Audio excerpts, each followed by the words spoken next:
Thank you once again वजी भाई। अच्छा वजी भाई, हम अगर अपने माशरे में देखें, पेरेंट्स जो हैं अ, अपने बच्चों को लेके बहुत ज़्यादा ओवर प्रोटेक्टिव हो जाते हैं, और ओवर प्रोटेक्टिव होने के चक्कर में वो कहीं ना कहीं इस लेवल पे पहुंच जाते हैं कि बच्चे भी उनसे बदजन होना शुरू हो जाते हैं बहुत सारी चीज़ों के अंदर। फॉर एग्ज़ाम्पल, अगर आपका कोई दोस्त ऐसा है जिसको आपके पेरेंट्स पसंद नहीं करते, वो कहते हैं भाई इसके साथ टाइम नहीं आप स्पेंड करो, और वो वो आपके उस दोस्त को मिस अंडरस्टूड करते हैं, जबकि वो वैसा नहीं होता, आपके साथ बैठता है, आपको पता है भाई ये बंदा किस तरीके से है, कितना सपोर्टिव है, और क्या इसका वो है। तो फिर वो क्या करते हैं कि उस दोस्त के सामने आपको इंसल्ट करना, ये सारी चीज़ें। तो ये ओवर जो प्रोटेक्शन है बच्चों की, ये किस तरीके से एक मतलब बच्चों के लिए साइलेंट किलर का रोल प्ले करती है? देखिए, सबसे पहले तो पेरेंट्स को ये बात समझने की ज़रूरत है कि आप 24 घंटे बच्चों के लिए एक दीवार नहीं बन सकते। ऐसे ही है। इस दुनिया में उनको जाना है और इस दुनिया का सामना करना है। आप कुशन का रोल ज़रूर अदा कर सकते हैं, लेकिन आपने उनको अपने पैरों पे खड़े होने की कोशिश करनी है। सही है। आप रिएक्टिव पेरेंटिंग से हटकर आप जो है एक ऐसी पेरेंटिंग की तरफ आएँ जो बच्चों को अपनी ही एबिलिटीज़ को एक्सप्लोर करके अपने जो पर्सनालिटी को है वो बेसिकली वेल स्टैब्लिश कर सकें। अनफॉर्चुनेटली हम समझते हैं parenting was all about being over protective. ऐसे हम ही है। बचा रहे हैं, बचा रहे हैं, बचा रहे हैं। ऐसे ही है।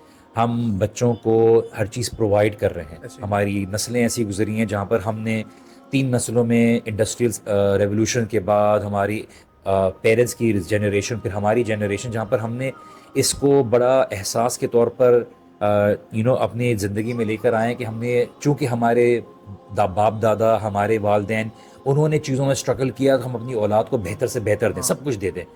आपने ये बात अंडरस्टैंड करनी है कि देखिए, at the end of the day आप सब कुछ दे दें, but the most based on research, अगर आप बच्चे के साथ कनेक्शन बिल्ड नहीं करते कनेक्शन तो बच्चे को आप दोस्त से बोलेंगे दूर होने के लिए, वो नहीं सुनेगा। नहीं सुनेगा। Because he will not understand कि connection allows the child to be able to make certain friends based on how you have inculcated those values in the बिल्कुल चाइल्ड। बिल्कुल। आपने शायद उसको सब कुछ प्रोवाइड तो किया, उसको अच्छा यूनिफॉर्म प्रोवाइड किया, उसको अच्छे कपड़े प्रोवाइड किए, उसको अच्छा खाना प्रोवाइड किया, लेकिन हमने इस चक्कर में ताल्लुक खो बैठे। ताल्लुक। चूंकि आप ताल्लुक खो बैठे और वो एक ऐसी स्टेज में आया जहाँ पर उसने अपनी मर्जी के दोस्त बनाने शुरू किए, और उसने, आपने उधर बोला कि अब तुम जो है ना इसको छोड़ दोगे, तो वो कनेक्शन कैसे डेवलप हुआ जिसकी बिना पे वो छोड़ेगा? ऐसे क्योंकि ही है। कनेक्शन बच्चा नहीं छोड़ता, ऐसे ही है। कनेक्शन इंडिविजुअल भी नहीं छोड़ता। ऐसे ही है। तो आपका ताल्लुक सिर्फ उसके साथ उसकी चीज़ें प्रोवाइड करना नहीं है, बल्कि उसके साथ तरबियत करना है। तरबियत ऐसे ही है है। क्या? तरबियत क्या है कि आपने उसके साथ ताल्लुक जोड़ना है।